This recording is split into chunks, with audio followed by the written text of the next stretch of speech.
Here with reaction, Fox News contributor, former Speaker of the House, Newt Gingrich. That kind of lays out where we are.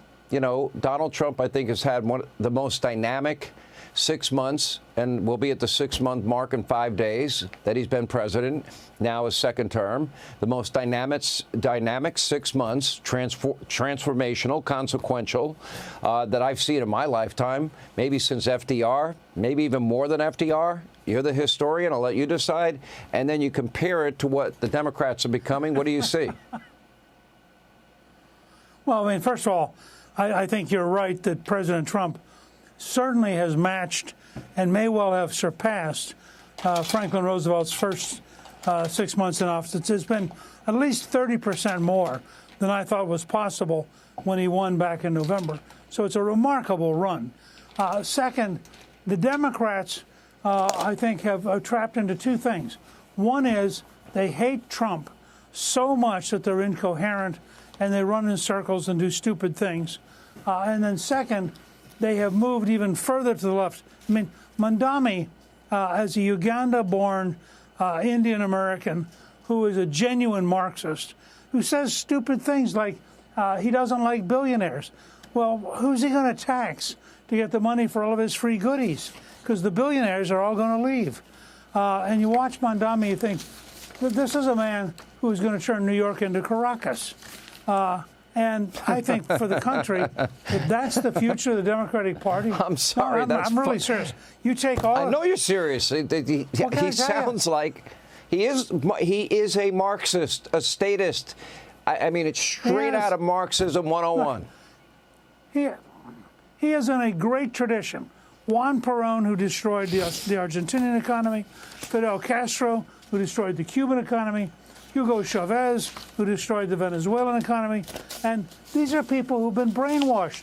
These aren't educated young people. These are brainwashed young people. They believe things that are stupid because that's what Harvard and Princeton and Yale and elsewhere taught them.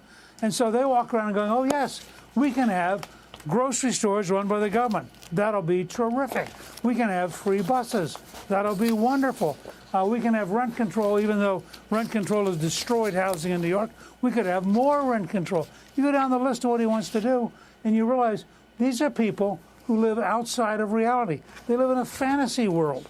And the result's going to be, I think, for the whole country, a great education in why the Democratic Party is no longer an acceptable alternative to run the country. Okay, so it seems like if you even wanted to be a rational, reasonable, traditional, mainstream Democrat, the people, to be honest, that you work with, I mean, Bill Clinton said these words: the era of big government is over, the end of welfare as we know it. Right. After Hillary care bombed, you know, he got serious. He dealt with you. You guys balanced the budget 4 or 5 years in a row, whatever it was, and it hasn't been balanced since. Although, I don't know if you saw, June was the 4. Okay, thank you. I can count. June was the first time in 20 years that the U.S. federal government had a surplus. A surplus. Right. That shocked me. That made me pretty happy. I'd actually like to stop robbing from our children. Look, Sean, I have advice for moderate Democrats. Become Republicans. You have no future in the Democratic Party. So if you truly believe your values, if you're not insane, if you're not a Marxist, if you don't believe in radical left-wingism, become a Republican, because there's no room left for you in the Democratic Party, and you're not going to be acceptable to the Mandami AOC wing of the party. All right, you've known Chuck Schumer a long time. I don't know how long you've known Hakeem Jeffries, but you know generally the more establishment Democratic leadership. I think they're just petrified and absolutely impotent in terms of dealing with this radical rise in their party. And to be honest, if Chuck Schumer gets challenged in a primary by AOC, he's going to get smoked. He's going to lose by historic margins. He was down to 17% in terms of his approval rating. He's done. He's cooked. Any influence he thinks he might have had, I think it's over. Am I wrong? No, look, I think Schumer's problem is that he's both out of his time. He's 20 years behind the real world, and he looks it and he feels it, and he's not getting anything done. But in addition, Hakeem Jeffries' problem is you do an 8-hour and 40-minute filibuster as though you're in the Senate. Nothing changes. You tell a whole bunch of lies. Large parts of his speech was just not true. And what's he going to do? They're both going to meet with Mandami, and my prediction is they're both going to endorse Mandami. Now, at that point, they have the two top Washington leaders of the Democratic Party will have accepted a Marxist, socialist, radical left-winger as the titular head of their party in a way which I think is going to put them into a tiny minority, maybe for a generation.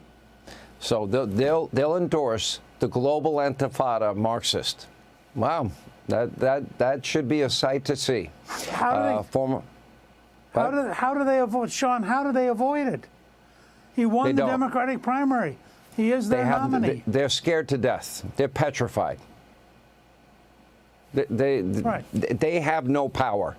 They're not the power base anymore. It's been taken from them, and they know it deep down inside.